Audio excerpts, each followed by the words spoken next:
In this video, we're going to pick up where we left off our discussion in the previous video where we worked with only one sample's mean and now compare the two groups' means to each other from the same study. So remember, the study was called Playing a Computer Game During Lunch Affects Fullness, Memory for Lunch, and Later Snack Intake. The researchers were evaluating the relationship between distraction and recall of food consumed and snacking. They had a sample of 44 volunteer patients, 22 of them men and 22 of them women, and they randomized them into two equally sized groups, where one group played solitaire while eating, and they were asked to win as many games as possible, so they were really asked to focus on the game, and the other group was asked to eat their lunch without any distractions, focusing on what they're eating. Both groups were provided the same amount of lunch, and after lunch they were offered biscuits to snack on. And the researchers measured how much subjects in each group ate these biscuits. They also reported within this study the average biscuit consumption, the average snack consumption in the two groups, the standard deviations for the two groups, and we know the sample sizes are equal for the two groups at 22. So what we want to do next is to compare these means based on the small samples that we have. If we want to do a confidence interval, that's going to be of the usual form, point estimate plus or minus a margin of error, which we know can be constructed as the difference between the two sample means is our point estimate, plus or minus a critical value, a t-score because we have small samples, times the standard error of the difference between the two sample means. If, on the other hand, we want to do a hypothesis test, we're going to need a test statistic. This is going to be of the usual form, observed minus the null divided by the standard error. In this case, our observed is the difference between the two sample means. The null is going to be the difference between the two population means.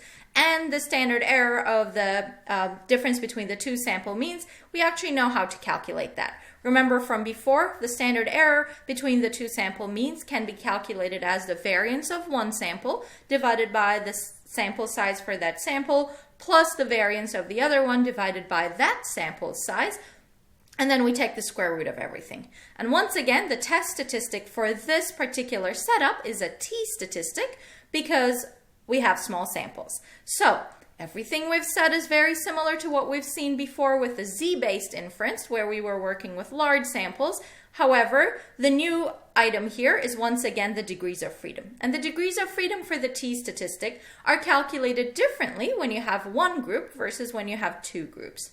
For the t-statistic for inference on difference of two means, the degrees of freedom is the minimum of the first group's sample size minus 1 and the second group's sample size minus 1.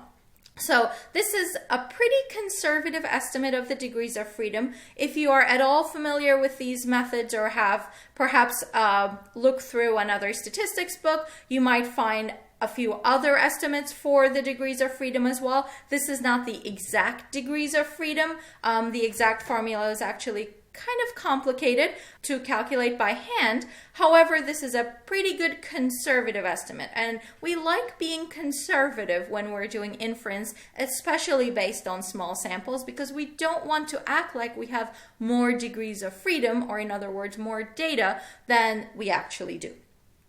All right, so now that we have our formulas out of the way, let's put them into practice. The question we want to answer is, do these data provide convincing evidence of a difference between the average post-meal snack consumption between those who eat with and without distractions? And also provided here are our sample statistics that are going to come in handy during our calculations. We're doing a hypothesis test. First step, set your hypotheses. Remember, hypothesis number 1, our null hypothesis, always says there's absolutely nothing going on here. And we could phrase that as the average snack consumption for those who eat with distraction, I'm calling those WD here, minus those who eat without distraction, and those we're calling WOD, is going to be 0. Another way of thinking about this hypothesis could simply be that the mu's for the two groups are equal to each other.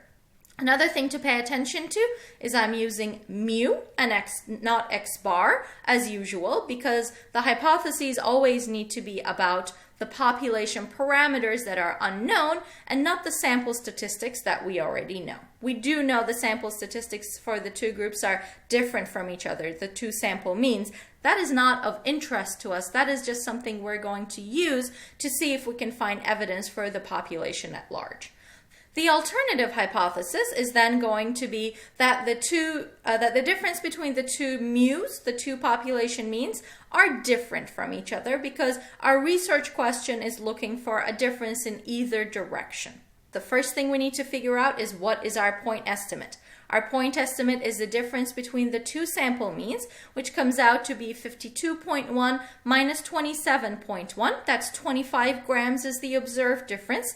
And another component we need is our standard error. And we can calculate the standard error as the square root of the variance of the first sample divided by that sample size plus the variance of the second sample divided by that sample size, and that comes out to be 11.14 grams. Remember, when we say variance based on the data that we are given, we simply take our standard deviation and square it.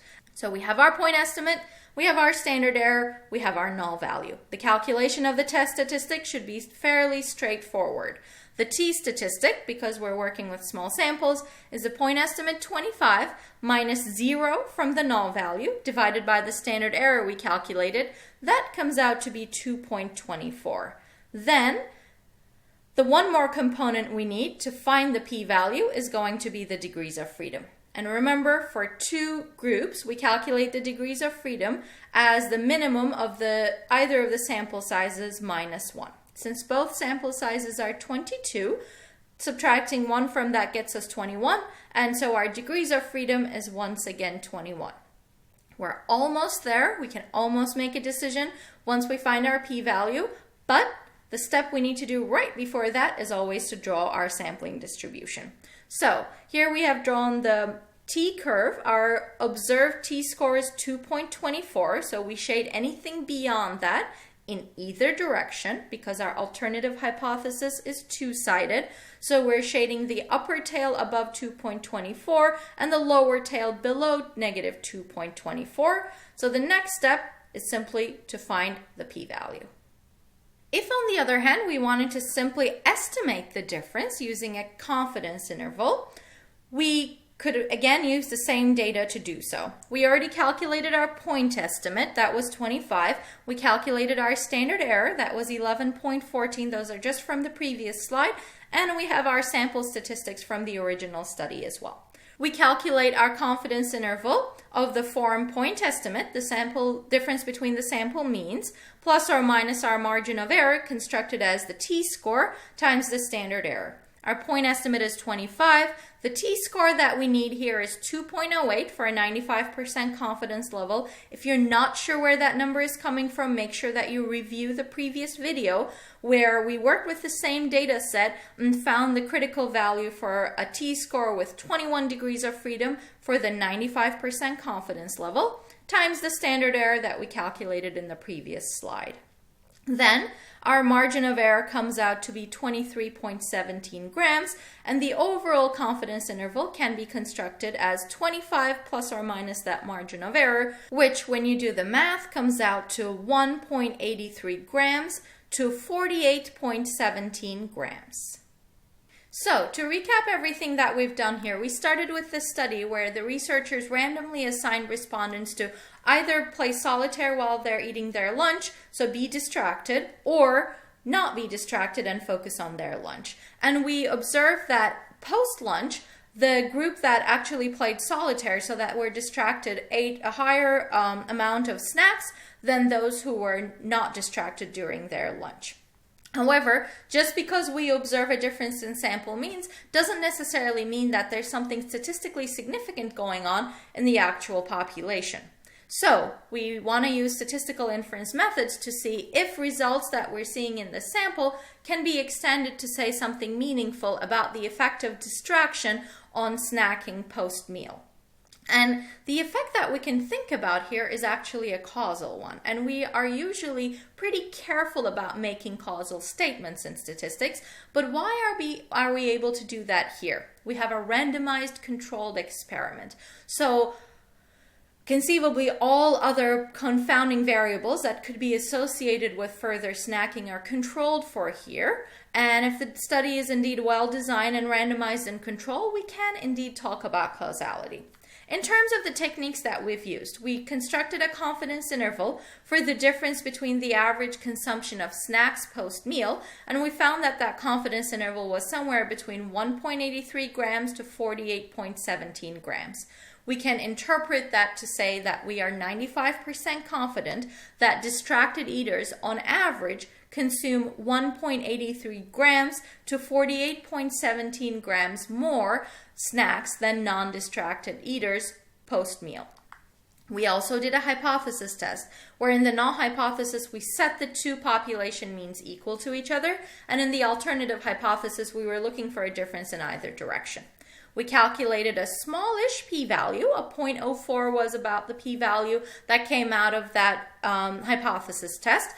But since that p-value is indeed less than the commonly used significance level of 5%, and not only just commonly used, but the equivalent significance level for the confidence interval that we've done as well, we would reject the null hypothesis and conclude that these data do indeed provide convincing evidence that there is a difference between the average snack intake post-meal of people who eat their meal while distracted versus those without any distraction.